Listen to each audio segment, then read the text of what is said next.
The sky above the battlefield burned red. Pieces of broken ships floated like black stones against the stars. The air inside the damaged station was filled with smoke, sparks, and the sharp smell of burning metal. Humans and aliens had fought here only minutes ago. Now it was silent, except for the groaning of the broken walls. He moved through the wreckage, helmet cracked, lungs heavy. His name was Marcus. A simple engineer, not a hero. He had been repairing communication systems when the attack came. The explosion had thrown him across the corridor, leaving cuts across his face and blood running down his arm. But he was still alive. For now. Marcus tried to call for help, but his radio only spat static. The station's lights flickered weakly. Somewhere in the distance he heard screams, short and sharp before they vanished into silence again. He knew the enemy was still close. Whoever attacked the station had not finished their work. He picked up a broken pipe and held it like a weapon, though he knew it was useless. He had no gun, no armor, and no chance against trained soldiers. Still, the human instinct was strong. Fight, or at least try. Then, through the haze of smoke, he saw her. She was small, maybe the size of a young teenager, but not human. Her skin shimmered faintly, almost glowing like silver under the dim lights. She was pinned beneath a collapsed wall panel, struggling to breathe. Large eyes, bright and filled with fear, looked up at him. She spoke in a language he did not know, but the meaning was clear. "Help me." Marcus froze for a moment. This was no soldier. She was just a girl. Alien, yes, but innocent. He could have walked away. Maybe he should have. But something inside him, something old and stubborn, would not allow it. He dropped the pipe and rushed toward her. The wall panel was heavy, cutting into her body. He pushed with all his strength, teeth clenched, until finally the panel shifted. With one last effort, he dragged it off her and pulled her free. She gasped for air, clutching his arm. Her skin was warm, her grip surprisingly strong. She looked at him with wide, tear-filled eyes, whispering words he couldn't understand. But he understood one thing clearly: gratitude. Before he could answer, a low rumble shook the corridor. Marcus turned and saw it. Another explosion racing toward them, fire and shrapnel tearing everything apart. There was no time to run, no time to think. He looked back at her. She was too weak to move fast enough. She would die here. Without hesitation, Marcus threw himself over her, pressing her to the floor, wrapping his body around hers like a shield. A wave of fire and metal shards ripped through the corridor. He felt the heat burn his back, the sharp sting of metal slicing into his flesh. Pain exploded everywhere. His body screamed, but he did not let go. The world became nothing but fire, screams, and then silence. Darkness swallowed him. He floated in the void, unsure if he was alive or dead. Memories flashed in fragments: Earth's green fields, the laughter of his sister, the old songs his mother used to hum. He thought of how foolish it was to die here, so far from home, protecting someone he didn't even know. Yet a small part of him felt proud. At least his last act meant something. Through the darkness, he heard a sound, a soft voice. The alien girl. She was calling to him, shaking his shoulder. Her words were broken, desperate. Her face hovered above his, glowing faintly like a star. She was alive. He had saved her. Marcus tried to speak, but blood filled his mouth. He coughed, vision fading. The girl pressed her hands against his wounds, glowing light spreading from her palms. Was it healing, or was he hallucinating? He could not tell. Everything grew distant. The world spun, and then the light went out. When Marcus opened his eyes again, it was not the battlefield he saw. The smoke and fire were gone. The corridor was gone. Instead, he was lying on a smooth surface that glowed faint blue beneath him. Strange symbols floated in the air like holograms. The air was cool and sharp, carrying a smell he did not recognize. And then he saw them. Dozens of figures stood around him, tall and alien, their eyes watching closely. Their skin glowed faintly like hers, though their faces were older, more serious. Some looked curious. Others looked hostile. None of them looked human. Marcus tried to sit up, but his body screamed with pain. The alien girl stepped forward, her silver eyes filled with relief. She knelt beside him, touching his arm gently. "You saved me," she whispered. The words were broken, but in his language. She had learned them for him. Before Marcus could answer, one of the taller aliens stepped forward. His voice was deep like thunder. "He carries the mark," the alien said, staring at Marcus with cold eyes. "The human carries the weapon inside him. Marcus blinked in confusion, his heart pounding. What weapon? What did they mean? The circle of aliens closed tighter around him. The girl clung to his arm as if to protect him. He had no strength to resist, no answers to give. And in that moment he realized something terrifying.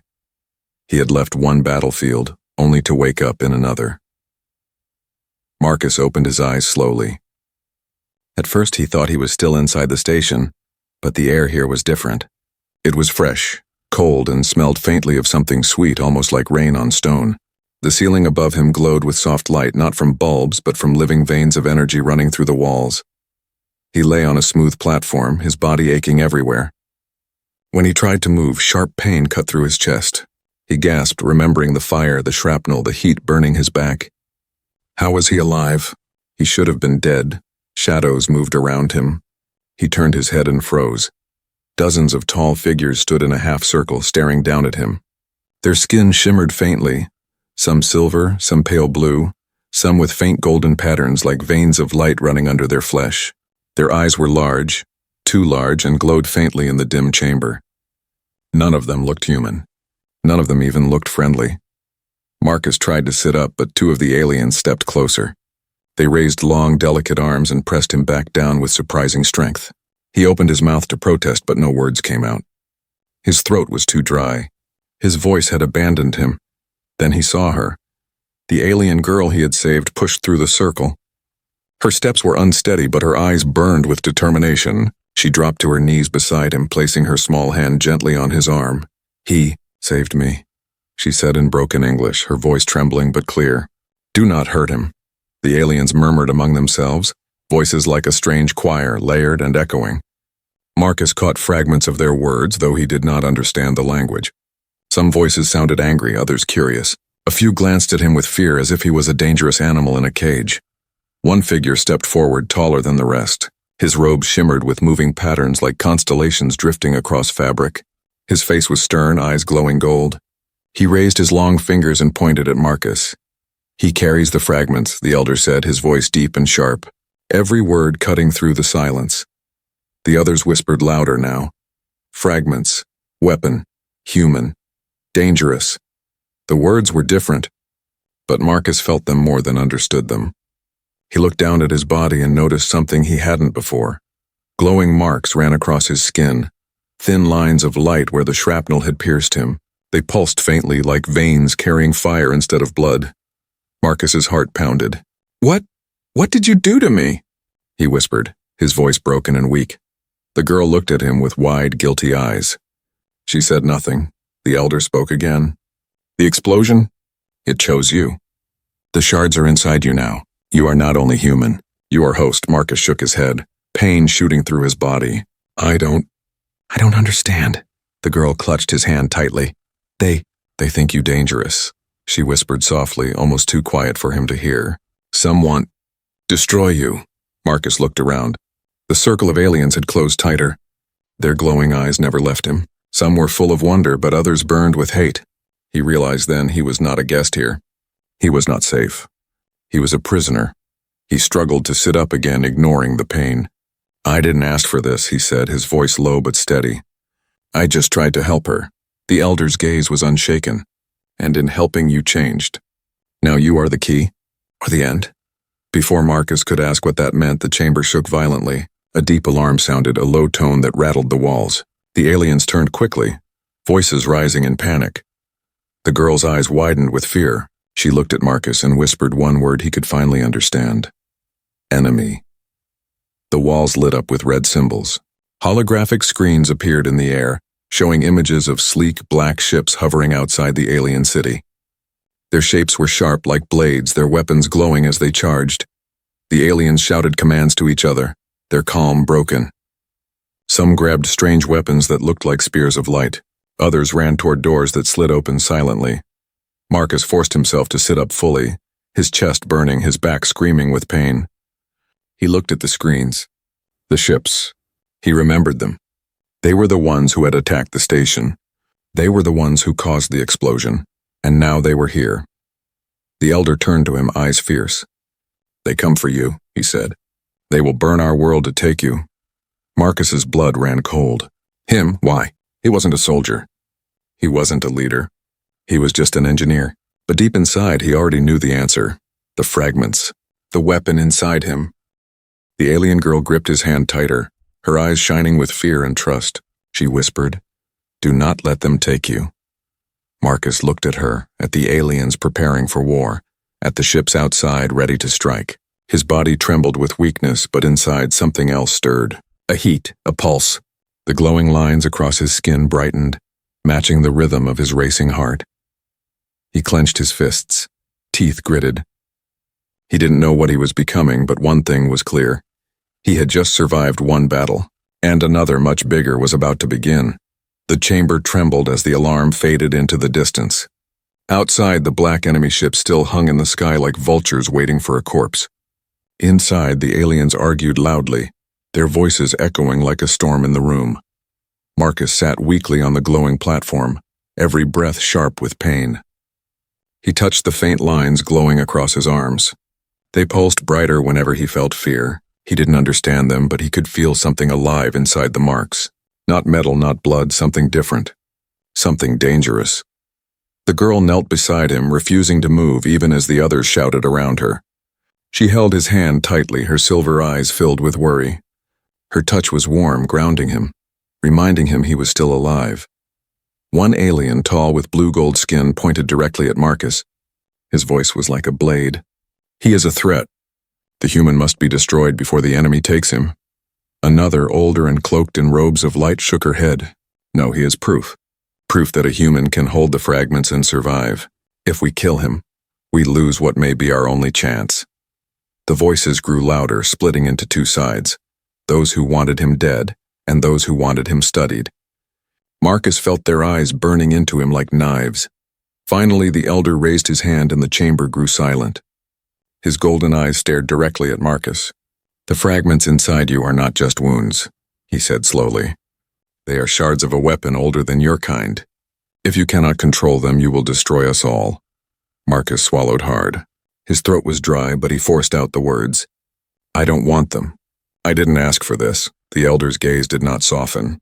"Wanting is not the same as having. The fragments chose you. Now we must decide if you are curse or key." Two guards approached him. Their faces were stern, their glowing spears ready. Marcus's body tensed, instinct telling him to fight, but he was too weak. His muscles ached, his vision blurred. The girl stood quickly, stepping between Marcus and the guards. She spread her arms wide, her small body shaking, but her voice was fierce. "No, he saved me. He is not curse. He is protector." The guards hesitated.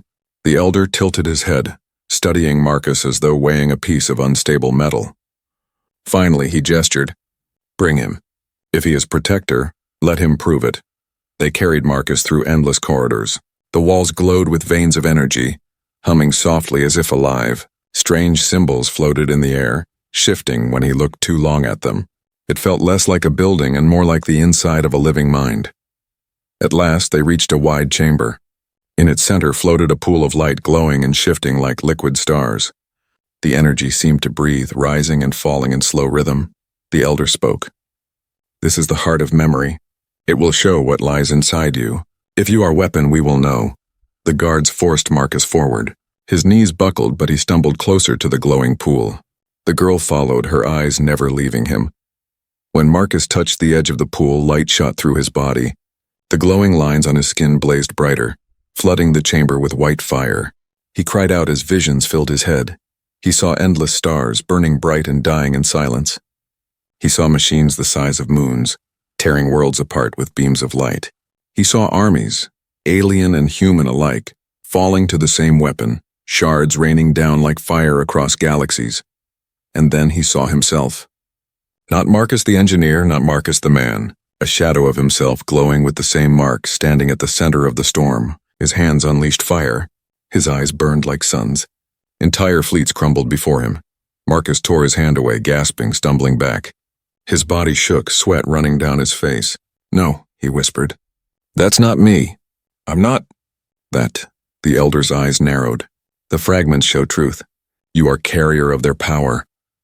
The others began to whisper again, fear rising in their voices. "Weapon, destroyer, human, dangerous." Marcus looked at the girl, desperate. You believe me, right? I didn't want this. I don't want to hurt anyone. She held his hand tighter, her small fingers trembling. I believe, she whispered.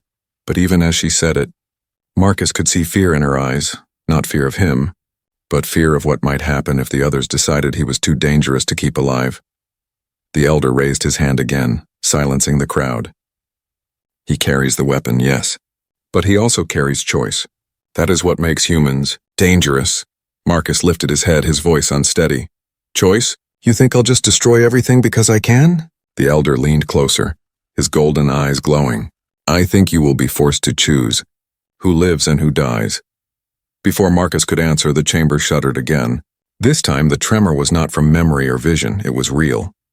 The walls shook, dust falling from the ceiling. The red alarm screamed once more. The enemy had begun their attack. The elder turned to the others. Prepare defenses, he shouted.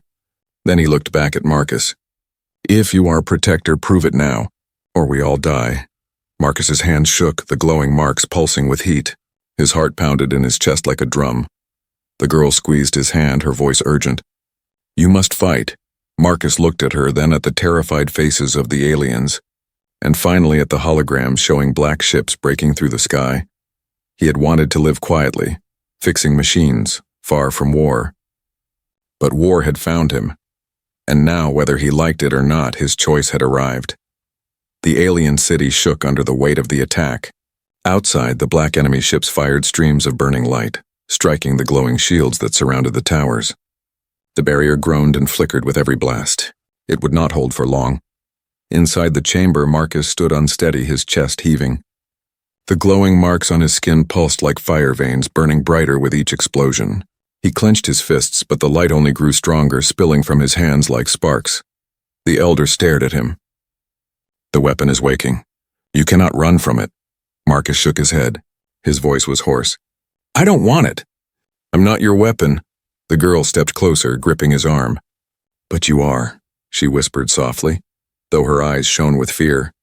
And if you do nothing, we all die. The floor trembled again. A section of the ceiling cracked and shards of crystal rained down. The aliens around them shouted and rushed toward exits, but the elder remained, his golden eyes fixed on Marcus. You are host, the elder said firmly. The fragments will burn you alive, unless you learn to shape them. Marcus pressed a hand against his chest, his heart pounding hard against his ribs.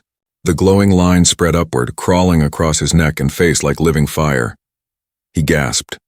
His body felt both heavy and weightless, as though he was being pulled apart and rebuilt at once. What's happening to me? He whispered. The elder raised his staff, touching its glowing tip gently against Marcus's forehead.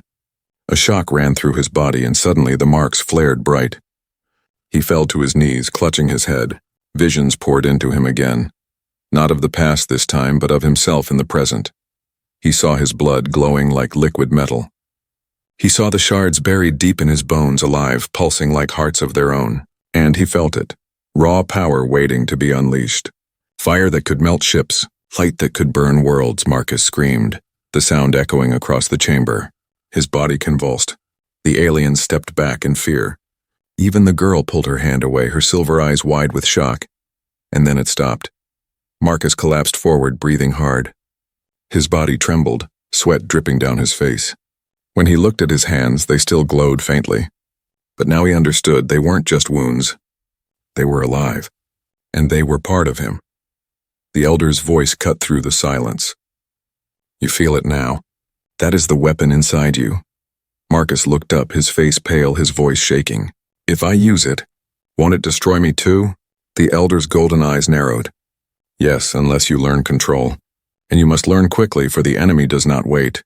The chamber doors burst open. A young alien soldier stumbled in, his armor scorched, his voice panicked. The shields are falling. We cannot hold them much longer. The elder pointed toward Marcus. Then the human must decide. Weapon or curse, all eyes turned to him.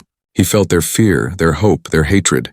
The weight of it pressed against him heavier than the shrapnel had. He wanted to deny it, to refuse, but the girl's voice broke through the noise.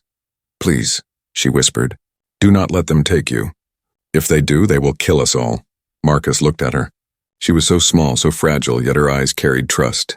Trust he didn't deserve, but trust he could not ignore. He forced himself to his feet, swaying but standing tall. "Show me," he said, his voice low but steady. "Show me how to control it." The elder wasted no time.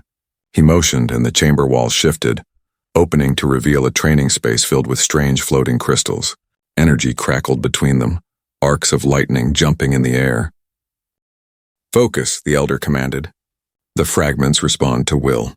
Shape them, or they will shape you." Marcus stepped forward, his body tense.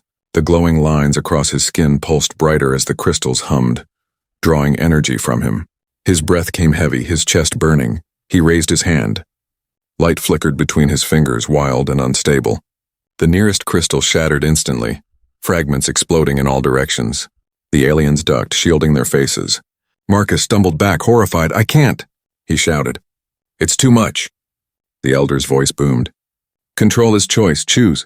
Marcus squeezed his eyes shut, trying to push down the fear. He remembered the explosion, the pain, the moment he chose to shield the girl instead of himself. He had not thought then. He had simply acted. He opened his eyes again and lifted his hand. This time he thought not of himself, but of protecting. The light steadied, no longer wildfire but focused like a burning blade. He slashed it through the air and another crystal split cleanly in two. Gasps filled the chamber. The girl's eyes widened with awe. Marcus dropped his hand, panting, the glow fading slightly. His knees buckled, but he did not fall. He looked at the elder, sweat running down his face. "If I keep this up, it's going to kill me." The elder's expression was grim. "Perhaps, but if you do not, it will kill us all." Suddenly, the walls shook violently. The chamber lights flickered. The young soldier stumbled back inside, his face pale. "They have breached the outer shield," he shouted. "The enemy commander demands the human, or they will burn the city." Marcus's stomach turned. They weren't here for war. They were here for him. The elder's voice was cold. "Then it is decided. You are a weapon. You must fight." The girl grabbed Marcus's hand again, holding it tightly. "Not weapon," she whispered fiercely. "Protector." Marcus looked down at her, then at the glowing marks on his skin. His body shook with exhaustion, but inside the power pulsed, waiting to be unleashed. He had never wanted to fight. But he had no choice now. The enemy had come for him. And this time he was ready to strike back. The city trembled as another blast struck the shields. The glowing barrier flickered weakly, threads of energy breaking apart like glass under pressure. Every strike pushed the aliens closer to collapse. Marcus stood in the center of the chamber, his body weak but glowing faintly. The marks on his skin pulsed in rhythm with his racing heart. He had just begun to understand the power inside him, but now time was running out. The elder turned toward the floating screens. They shifted, showing the enemy fleet outside. Black ships shaped like blades hovered above the city, their weapons charged with a cruel light. At the center was the largest vessel, its hull sharp and jagged, its shadow stretching across the glowing towers. A voice cut through the silence. Cold, metallic, and commanding. "People of Sarath," it said, "your shields are failing. Your weapons are weak. You cannot win." The aliens stiffened, their glowing eyes narrowing. Marcus's stomach clenched. He recognized that voice. It was the same that echoed during the station attack just before the explosion that had changed him forever. The voice continued, sharp and certain. "You have something that belongs to us. The human. Surrender him now and we will spare your city. Refuse, and we will burn every stone, every life, until nothing remains." The chamber filled with whispers, fear rippling through the aliens. Some turned to Marcus instantly, their eyes accusing. Others looked uncertain, torn between saving their city and protecting him. Marcus felt their stares like daggers. His chest tightened. He wanted to shout, to tell them he wasn't worth their lives, but his throat caught. The elder raised his staff, silencing the voices. His golden eyes locked on the screen. "This human is under our protection. We will not give him to you." The enemy commander's laughter was harsh and bitter. "Then you will all die with him." The screen flickered, cutting off the voice. Outside, the fleet began to move, preparing for the final strike. Marcus swayed on his feet, his body screaming with pain. He turned to the elder. "You should give me to them," the girl gasped, gripping his arm tightly. "No, do not say that." Marcus's voice was low, tired. "If I go, they'll stop. You'll live." The elder shook his head. "You do not understand. They will not stop once they have you. They will tear your body apart for the weapon you carry. And when they control it, they will burn entire worlds. You will not save us by surrendering. You will only doom more lives. The girl looked up at Marcus, her eyes fierce despite her trembling hands. You saved me. Do not give yourself to them, fight. Marcus stared at her. Her small voice cut deeper than any weapon. He wanted to argue, to push her away, but something in her gaze held him. Trust. Pure, unbroken trust. He clenched his fists, the glowing marks on his skin flaring brighter. His fear twisted into something sharper, harder. Not anger, resolve. No, he said at last, his voice steady. I won't go with them. If they want me, they'll have to come and take me. The elder nodded slowly. Then you must fight with us. Marcus's stomach dropped. I don't know if I can control it. The power, it's too much. The elder's gaze was cold but steady. Control comes with choice. Do not think of what you fear. Think of what you protect. The girl squeezed his hand, her voice gentle. Protect me. Protect us. Marcus closed his eyes, letting her words settle in his chest. He remembered the explosion. The way he had thrown himself over her without thought. He had not done it out of strength or courage. He had done it because it was the only choice his heart allowed. When he opened his eyes again, the marks across his skin glowed brighter, steadier. The chamber doors slammed open. Alien soldiers rushed inside, armor glowing, weapons raised. They are landing troops at the edge of the city. One shouted. We must hold the gates. The elder pointed at Marcus. Bring him. If he is weapon, he will fight. If he is protector, he will save. Marcus staggered but forced himself forward. The girl walked at his side, refusing to let go of his arm. Together they followed the soldiers through the glowing corridors until they reached the city's outer wall. The sight froze Marcus in place. Beyond the failing shield, black enemy dropships cut through the sky, landing in clouds of smoke and fire. Soldiers poured out, tall, armored, their faces hidden behind sharp helmets. Their weapons glowed with cruel light, the same that had torn through the station. The alien defenders braced with their spears of energy, their glowing armor shining faintly, but Marcus could see the truth in their eyes. They were outnumbered, outgunned. The enemy had come for him, and they would kill anyone who stood in their way.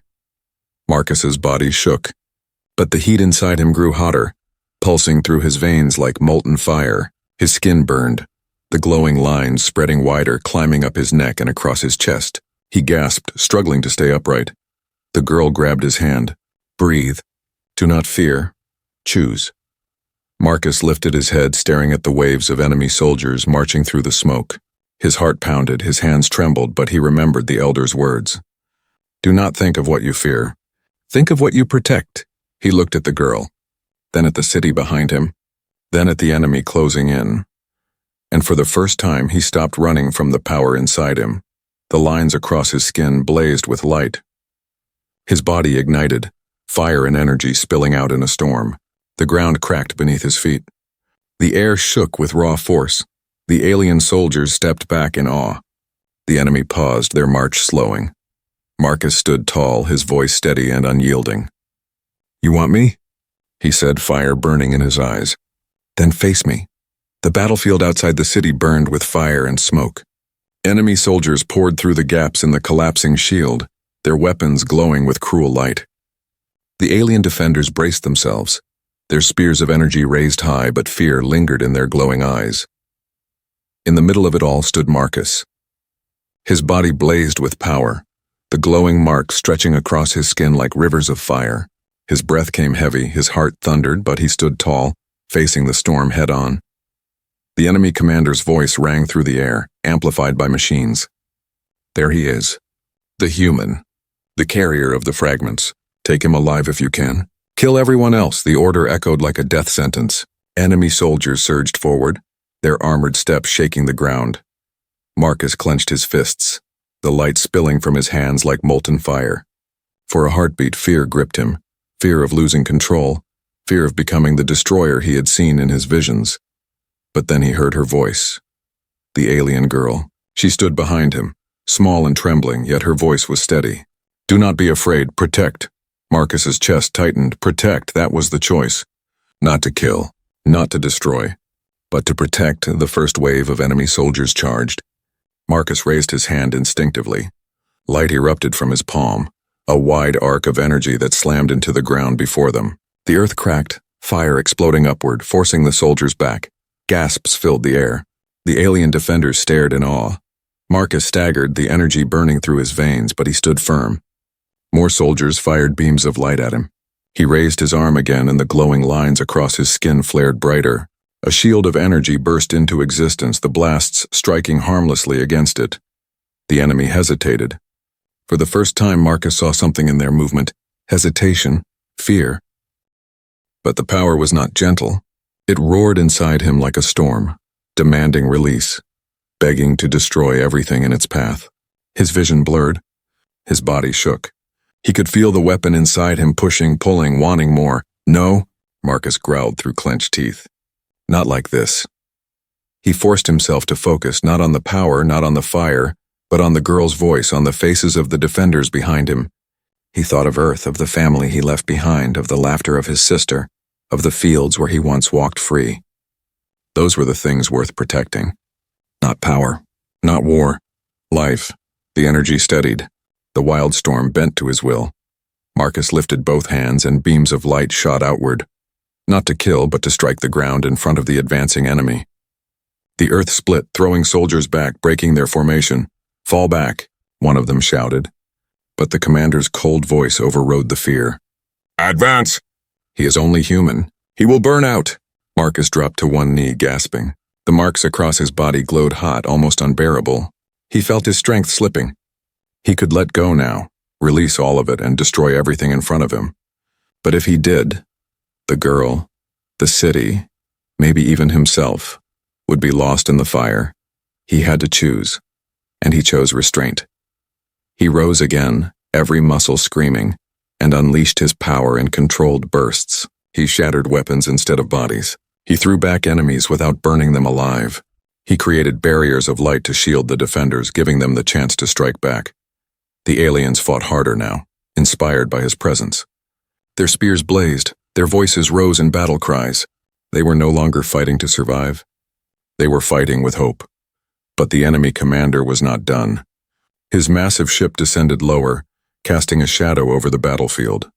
Its weapons glowed brighter, preparing to unleash a beam strong enough to destroy the city in one strike. The elder's voice rang out. "Marcus, the ship!" Marcus looked up, his breath ragged. He could barely stand, but inside him, the fragments pulsed with unbearable energy. His vision flickered, the edges darkening. He knew what it meant. His body was reaching its limit.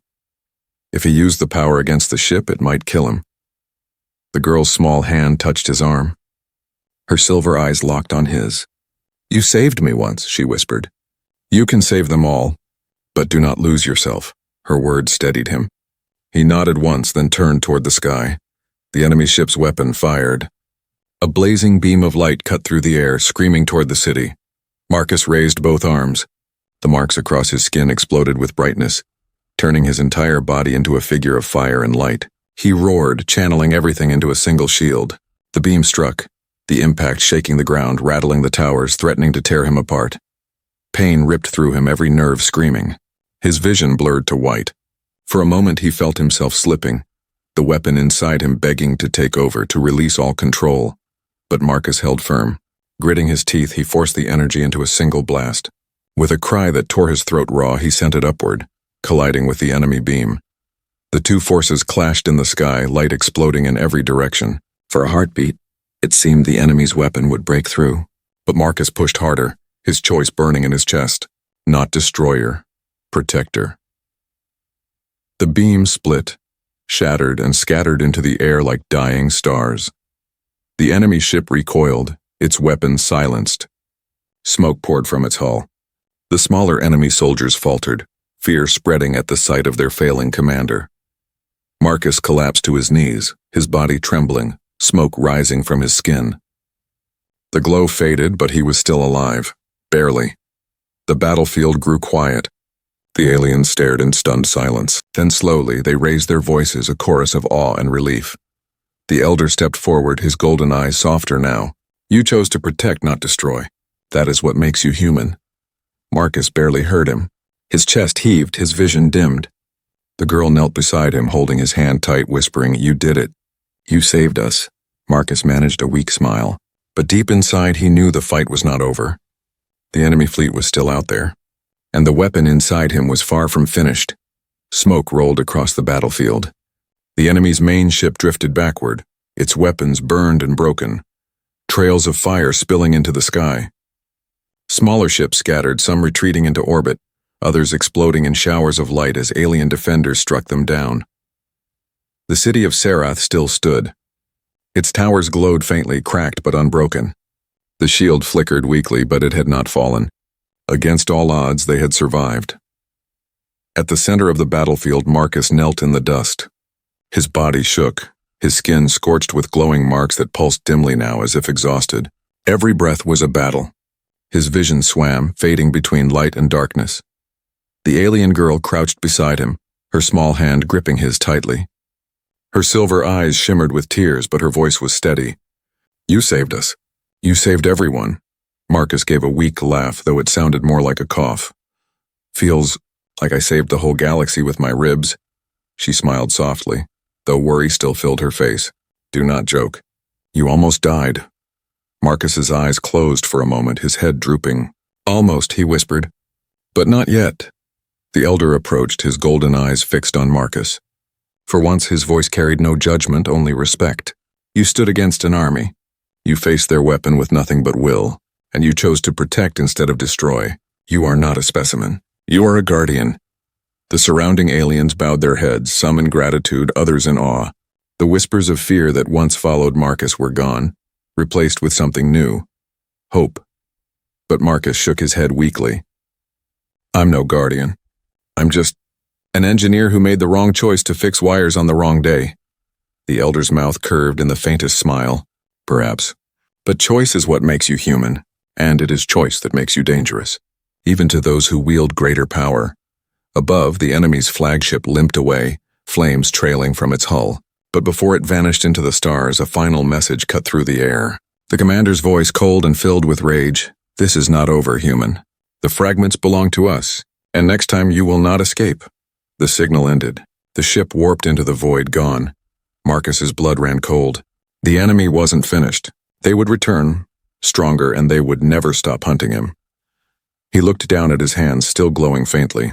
The fragments inside him pulsed softly like a second heartbeat, power beyond his control tied to him forever. He was no longer just Marcus the engineer. He was something else now, something the galaxy wanted, feared, and would fight to claim. Later, when the fires dimmed and the city began to rebuild, Marcus lay inside a chamber of healing light. Strange energy flowed through him, mending broken flesh but not erasing the glowing marks. Those he knew would never leave. The girl sat beside him, refusing to leave his side.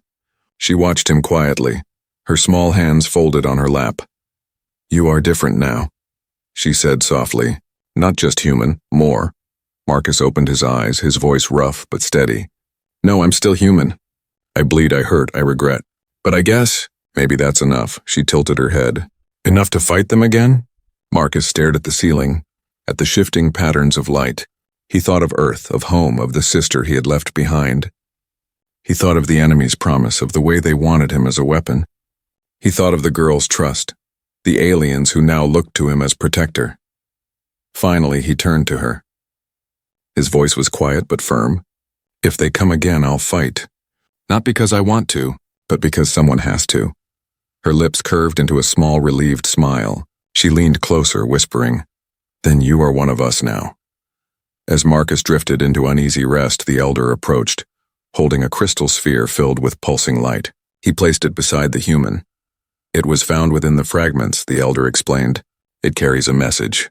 From your own kind." Marcus's eyes opened, confusion flashing across his face. "From Earth?" The elder nodded. "Yes.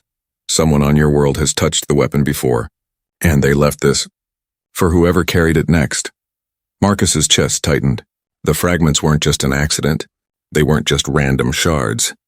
They were part of something larger, something that connected back to his home. The girl reached for his hand again. "What does it say?" Marcus stared at the glowing sphere, unease crawling through him. He didn't know, not yet. But whatever message waited inside, it would change everything. He closed his eyes, exhaling slowly. "Guess I'll find out." Outside, the alien city glowed faintly against the dark sky. Towers rose tall, their lights flickering with life again. But in the distance, hidden among the stars, the enemy fleet gathered strength. The war was not over. And Marcus, once just a man fixing wires in silence, now carried the weapon that could decide the fate of worlds. He was no longer a survivor, no longer just human. He was something more. But even more than that, he was human by choice. And that choice, he knew, was his greatest weapon of all.